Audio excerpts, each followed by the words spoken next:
Teaching 24 मैं हूं आपके साथ प्रिया। आज की खबरों की शुरुआत बड़ी खबरों से। गोमती नदी में कार मामले पर सर्च ऑपरेशन में मिला युवती का शव। महिला का शव 24 घंटे से अधिक चले सर्च ऑपरेशन में महिला का शव किया गया रिकवर। घटनास्थल से लगभग आधा किलोमीटर दूर से गोताखोरों ने शव को निकाला। मंगलवार की रात को कार सवार 4 लोग शॉर्टकट रास्ता अपनाने के चक्कर में नदी में जा गिरे थे। महिला के शव को नदी से बाहर निकालकर पुलिस पोस्टमार्टम के लिए भेजने में जुटी है। गोमती नगर थाना क्षेत्र स्थित बैरियर नंबर 9 के पास मिला महिला का शव। 11 क्विंटल से ऊपर प्रतिबंधित कैरी बैग पकड़े। नगर निगम प्रवर्तन अधिकारी कर्नल आलोक नारायण के नेतृत्व में प्रवर्तन दल द्वारा शहर के विभिन्न स्थानों पर देर रात नोक लगाए गए थे।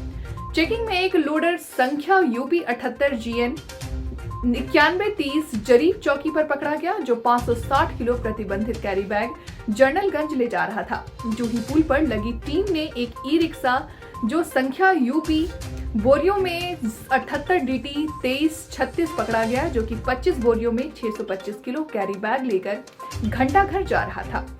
रात में दोनों वाहनों को माल समेत नगर निगम परिसर में खड़ा कर दिया गया, जहां दिनांक 22 दिसंबर दोनों गाड़ियों की कुल 1185 किलो प्रतिबंधित पॉलीथीन को जब्त कर पनकी कूड़ा प्लांट भिजवा दिया गया। राजस्व निरीक्षक अरविंद मिश्रा द्वारा गाड़ी व माल मालिकों से कुल 75,000 रुपए जुर्माना वसूला गया। इस अभियान में प्रवर्तन दल के सूबेदार अवधेश सिंह, लक्ष्मण सिंह, वीरेंद्र स्वरूप, रामेंद्र सिंह, हवलदार धनंजय, जितेंद्र सिंह इत्यादि शामिल हुए।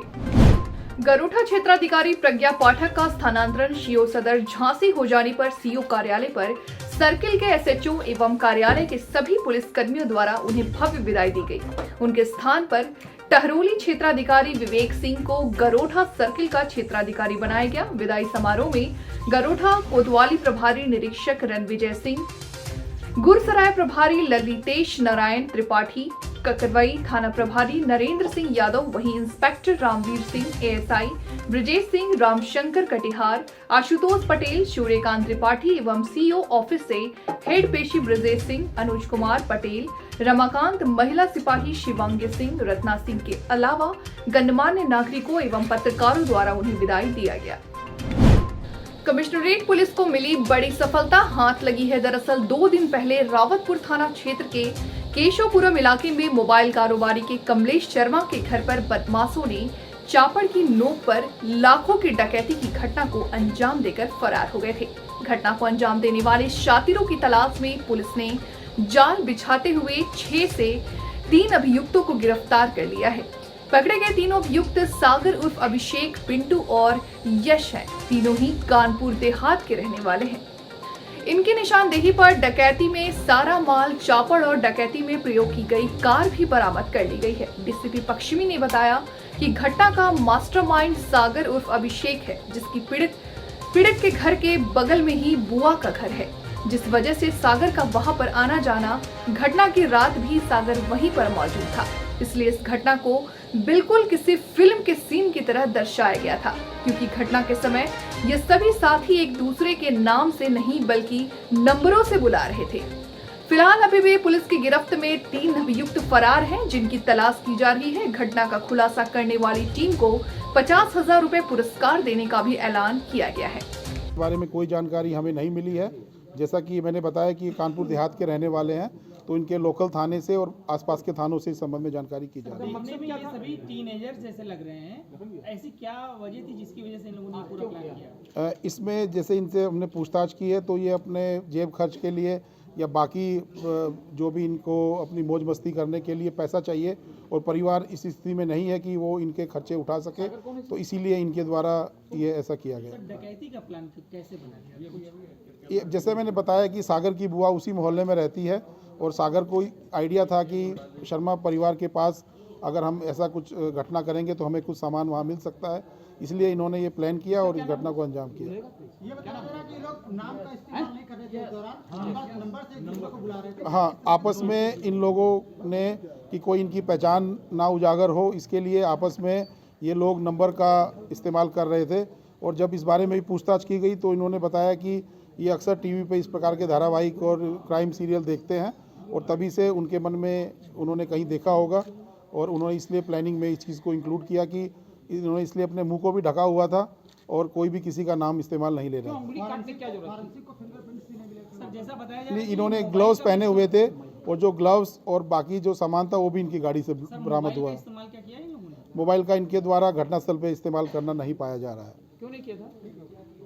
पीड़ित की उंगली काटने का कारण क्या? जब ये पीड़ित से ज़बरदस्ती करके उनके घर में लूटपाट कर रहे थे तो उनके द्वारा जब इसका विरोध किया गया या उनको डराने के लिए इनके द्वारा उनकी उंगली पे प्रहार किया गया जिसमें उनको चोट लगी। बोकारो क्लब में आस्था गिल का दिल दोस्ती यारी कार्यक्रम का लाइव कंसर्ट मचेगा धमाल। 2 साल के कोविड काल के बाद शुक्रवार को बोकारो क्लब में मशहूर गायिका आस्था गिल का लाइव कंसर्ट दिल दोस्ती यारी का कार्यक्रम आयोजित होगा, जिसमें धमाल मचेगा।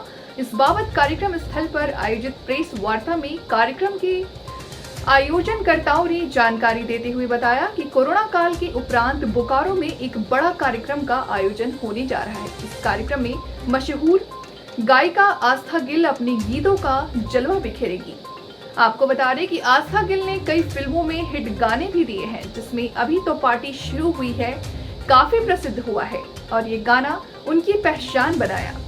आस्था गिल आज के युवा पीढ़ी की पसंदीदा गायिका है। इसके अलावा फुगली फिल्म के धूम चिक डीजे वाले बाबू, बच नागिन जैसे गानों में कई ट्रैक रिकॉर्ड किए हैं। साथ ही आपको बता दें कि प्रेस वार्ता में मनीष कुमार सिंह, मोती महल के मालिक अभिषेक और रवि कुमार भी उपस्थित थे। लोग करने जा रहे हैं। हमारे प्रोग्राम का नाम दिल दोस्ती यारी है। ये हमारे कोविड के बाद हमने एक प्लान करा था कि बोकारो में कुछ इवेंट होना चाहिए। इवेंट से अंदर को लेकर के हम लोग ने कुछ बढ़ा करके किया है इस चीज़ को। हमारा मेन उद्देश्य इसमें यह है ब्रांडिंग को लेकर के, इसमें जितने भी हमारे स्पॉन्सर्स हैं, जितने सहयोग किया है उन्होंने, जैसे मोती महल डीलक्स के ओनर बैठे हुए साथ में हमारे, इन्होंने हमारे को बहुत सहयोग किया है इस चीज़ के लिए और लोगों ने भी बहुत सारा सहयोग किया है। बेसिकली हमारा मेन रीज़न है ब्रांडिंग।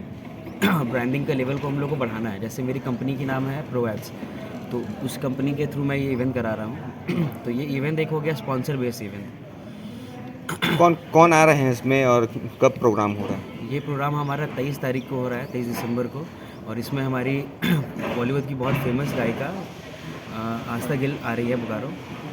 कल उनका प्रोग्राम होने वाला है यहाँ पे और ये प्रोग्राम बहुत सुपर हिट होगा क्योंकि बोकारो की पब्लिक ने हमें अच्छा सपोर्ट दिया है।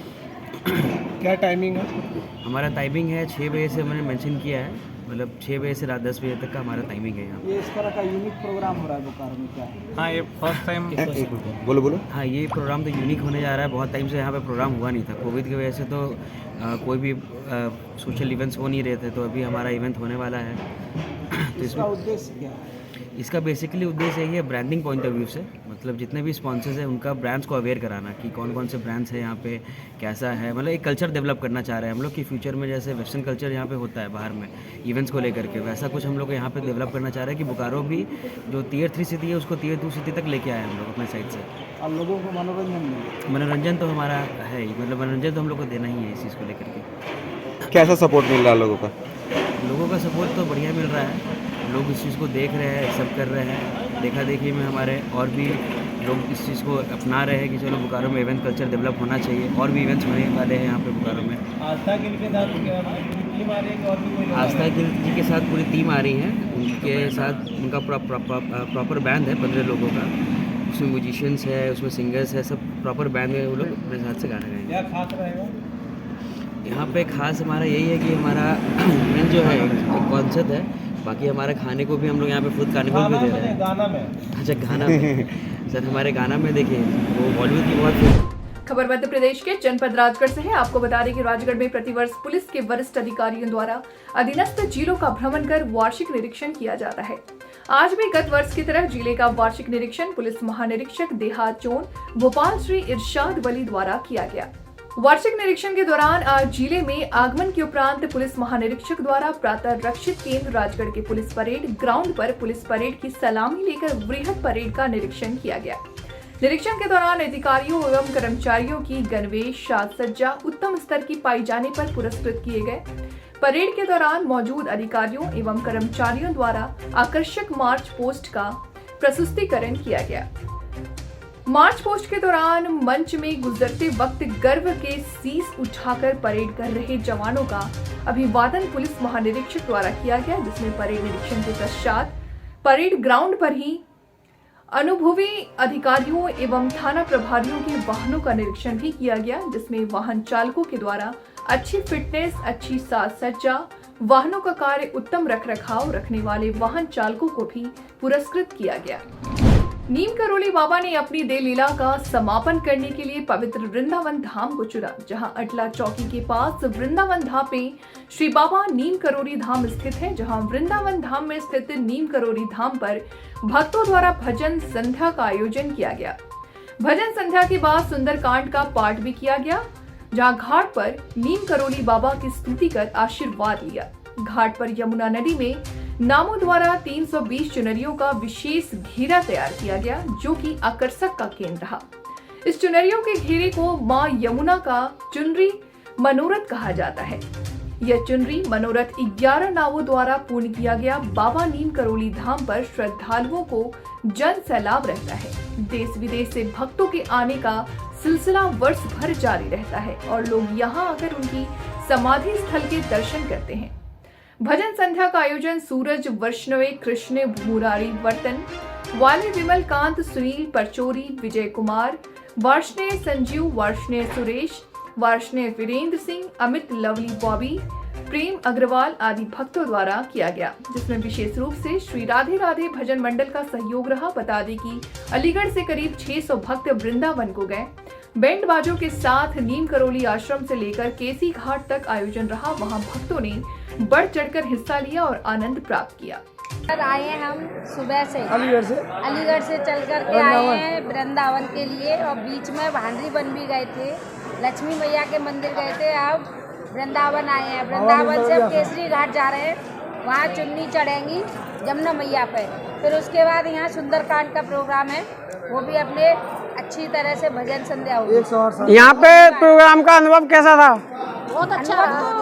भगवान के प्रति तो बहुत अच्छा रहा। अच्छा है। बाकी बिहारी के दर्शन तो एक जयकारा हो जाए। बोलिए बाकी। एनटीपीसी सिंगरौली शक्ति नगर CSR द्वारा जेएमसी क्लब के माध्यम से ओपन बैडमिंटन टूर्नामेंट का आयोजन जेमई कॉलोनी में किया गया। इस ओपन बैडमिंटन टूर्नामेंट में उत्तर प्रदेश एवं मध्य प्रदेश की कुल 40 टीमों ने प्रतिभागिता किया। टूर्नामेंट का शुभारंभ मुख्य अतिथि बिजोय कुमार सिकंदर मानव संसाधन प्रमुख द्वारा दीप प्रज्वलित कर किया गया। सिकंदर ने खिलाड़ियों का उत्साहवर्धन करते हुए कहा कि खेल का हम सभी के जीवन में विशेष महत्व है, जिसके कारण हमारा शरीर स्वस्थ और तंदुरुस्त रहता है। खेल को बढ़ावा देने हेतु एनटीपीसी सिंगरौली विविध खेल कार्यक्रम आयोजित करती रहती है एवं भविष्य में भी खेलकूद को बढ़ावा देने हेतु एनटीपीसी प्रतिबद्ध है। इस ओपन बैडमिंटन टूर्नामेंट के जेएमसी कप के समापन समारोह में ओबरा की टीम फाइनल मैच जीतकर विजेता घोषित हुई। एनटीपीसी सिंगरौली द्वारा समापन समारोह में विजेता टीम को नगद इनाम और ट्रॉफी देकर भी सम्मानित किया गया। जनपद फर्रुखाबाद थाना कमालगंज के ग्राम अलाउद्दीनपुर आज लगभग 2:30 बजे मोड़ पर एक अजगर सांप रोड के किनारे आ गया। लोगों ने देखा तो अफरा तफरी का माहौल हो गया। इसकी लंबाई लगभग 4 मीटर, वजन लगभग 70 किलो से ऊपर बताया जा रहा है। वन विभाग के अधिकारियों को सूचना मिलते ही वन विभाग की टीम मौके पे पहुंची और वन विभाग की टीम ने अजगर को बड़ी आसानी से पकड़कर बोरी में भर के अपने साथ ले गए। वन अधिकारी तर्नेश कुमार श्रीवास्तव ने बताया कि अजगर सांप की लगभग 18 माह की उम्र बताई है। सर्दी के मौसम में अजगर अधिक देखने को मिलते हैं। देखने वालों की भीड़ लग गई। लोगों ने तमाम चर्चाएं चल रही है। ये अजगर सांप कहां से आया, इससे पहले नहीं देखा गया। तमाम भीड़ लगी मीडिया कर्मी वहां पर पहुंचे। अजगर सांप की प्रजाति इंसानों को कम नुकसान पहुंचाती है, बड़े ही शांति प्रिय प्राणी है, भागने में भी ज्यादा सक्षम नहीं है। अपनी भूख मिटाने के लिए मिट्टी, कीड़े मकोड़े के छोटे पशु और जीव जंतुओं का इस्तेमाल करते हैं। वन विभाग को सूचना मिलते ही वन विभाग के अधिकारी पहुंचे और उसको पकड़कर किसी जंगल में छोड़ने की बात कही। सर, ये अजगर सांप निकला है, ये कौन गांव में निकला है, कितना वजन होगा लगभग? ये ग्राम अलाउद्दीनपुर, थाना कमालगंज लगता है। इसमें गाँव सूचना मिली थी करीब 3 बजे कि यहाँ पे गांव में अजगर झाड़ी से आ गया है। तो उसका करीब 1 से 1.5 साल उम्र होगी इसकी, 50 से 60 किलो वजन इसका होगा। और ये सर्दियों के मौसम में ये धूप निकलती है, धूप निकलने झाड़ी से बाहर आ जाते हैं और उसको पकड़ लिया गया है। पकड़ के उसको जो है प्राकृतिक आवास उसका जो है जंगल में छोड़ दिया जाएगा। क्या सर किसी प्रकार के नुकसान भी हुआ है क्या? नहीं, नुकसान किसी को नहीं हुआ है। कितनी टीम थी लगभग सर? पुलिस का स्टाफ था, बाकी हमारा 7 स्टाफ हमारे थे, जिसमें 2 फॉरेस्टर थे, 4 फॉरेस्ट गार्ड थे, एक ड्राइवर, लोग सब के साथ पकड़ा। क्या नाम है आप? काबिल कौन गाँव के रहने? अलाउद्दीनपुर। अच्छा, ये अजगर सांप निकला है, कहाँ पे निकला, क्या है? निकला करीब 1.5 बार। कितने कुंटल होगा लगभग वजन? वजन हमारा 70 किलो है। अच्छा, तो किसी वन विभाग वगैरह सूचना करी? क्या इससे पहले भी कभी देखा गया था क्या? इससे पहले कभी नहीं देखा? वन विभाग की टीम यहाँ पर पहुँची या नहीं? कोई नुकसान वगैरह तो नहीं किसी को?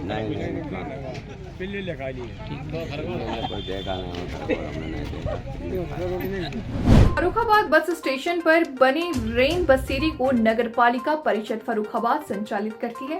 नगर पालिका की तरफ से 2 कर्मचारियों को तैनाती की है, जिसमें 20 वार्ड के रेन बसेरे में 12 वार्ड पुरुषों के लिए व 8 वार्ड महिलाओं के हैं।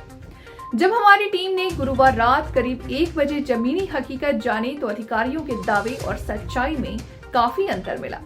रेन बसेरे का पतले टेंट की चादर से बनाया गया है, जिसमें कुछ जगह पर ही बाहर से पॉलिथीन लगाई है। सबसे बुरा हाल रेन बसेरे की छत का है, जो करीब आधा से ज्यादा फटी हुई है। डीएम के निरीक्षण के बाद भी जो अभी तक बदल नहीं पाई है। रेन बसेरे के पीछे लगे वाटर कूलर से पानी रिसते हुए सीधे रेन बसेरे के अंदर आता है, जो कि रेन बसेरे में लेटे लोगों के ठिठुरने में इजाफा करता है।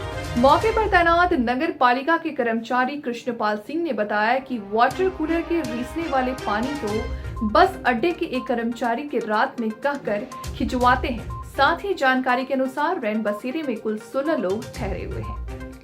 क्या नाम है आपका? वैभव कुमार। कहाँ के रहने वाले हैं? हरदोई के। कहाँ गए थे और अभी कहाँ पे हैं? नोएडा से आ रहे हैं। क्या काम था?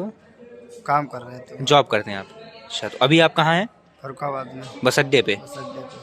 कहाँ लेटे हैं? रेन बसेरा में। इसकी छत कैसी है? फटी हुई है। फटी हुई है? थोड़ी फटी है, पूरी फटी है? पर्दा फटी है, छत वाली पूरी है। हाँ। तो इसमें हवा कुछ हीटर वगैरह का इंतजाम है? नहीं, कुछ भी नहीं है। अच्छा, बाकी व्यवस्था कुछ पानी वगैरह के लिए है? अच्छा, छत पूरी पर्दा जो फटी हुई है। हाँ। अच्छा, और भी लोग लेटे होंगे आपके साथ में? हाँ। हवा वगैरह चल रही है? हाँ, चल रही है हल्की हल्की। चल रही है हल्की। कोई आया, कर्मचारी आया कुछ? कोई नहीं।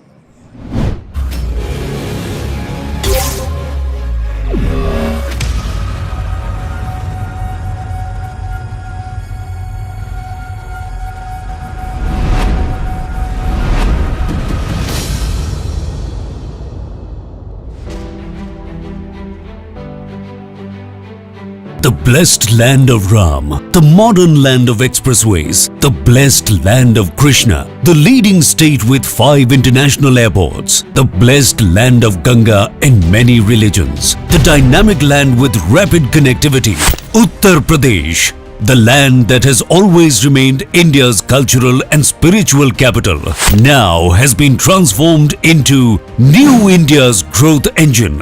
Come and discover unlimited enterprising opportunities offered by New Uttar Pradesh at UP Global Investors Summit 10th to 12th February 2023. The 3-day event happening in the vibrant city of Lucknow will witness the participation of 10,000 global corporate leaders, innovators, business visionaries and startups from over 20 countries. The Yogi government has planned a series of domestic and international roadshows before hosting the GIS 2023 to showcase UP's soft power and promising business destinations, imbibing Prime Minister Narendra Modi's mantra of reform, perform and transform. Uttar Pradesh has already emerged as a favorite among top industrialists of the country. And why not? After all, it makes a contribution of more than 8% to the country's GDP, offers a consumer base of 24 crores and 56% working age population, and is a top-ranking state in ease of doing business. Let's have a look at Uttar Pradesh's thriving business ecosystem.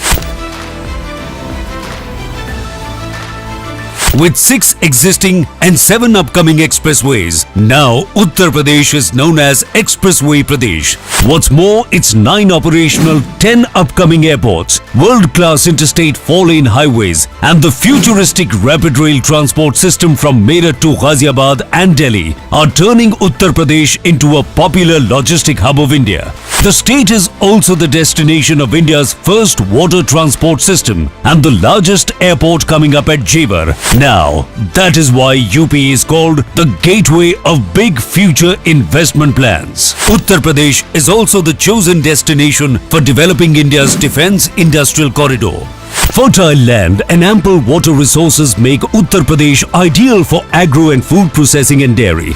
UP is India's #1 producer of grain, sugar, potato, pea and ethanol. Add to this, the state also holds the distinction of being India's largest mobile manufacturing hub. Zero tolerance on crime and corruption, plus the development of mega projects like IIT GNL in Greater Noida, Mega Food Park in Bareilly, Trans Ganga City in Unnao, Plastic Park and Garment Park in Gorakhpur, and several flatted factory complexes has transformed UP into an investment magnet for big corporates and MSMEs equally. Today, the state is India's emerging data center hub, medical hub and educational hub, and offers metro connectivity in all the major cities, enhancing the ease of living.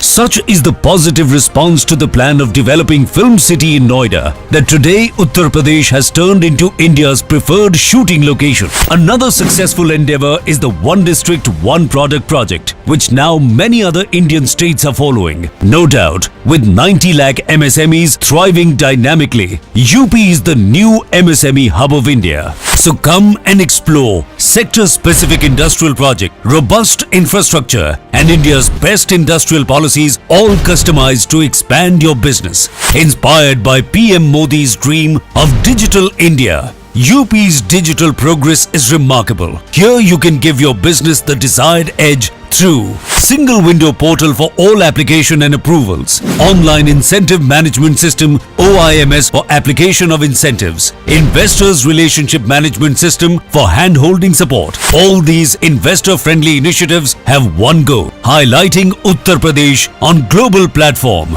and making it a $1 trillion economy. Come and enjoy a business ecosystem guided by the vision of Prime Minister Narendra Modi, strengthened by the leadership of Yogi Adityanath. Come, invest in Uttar Pradesh, New India's growth engine.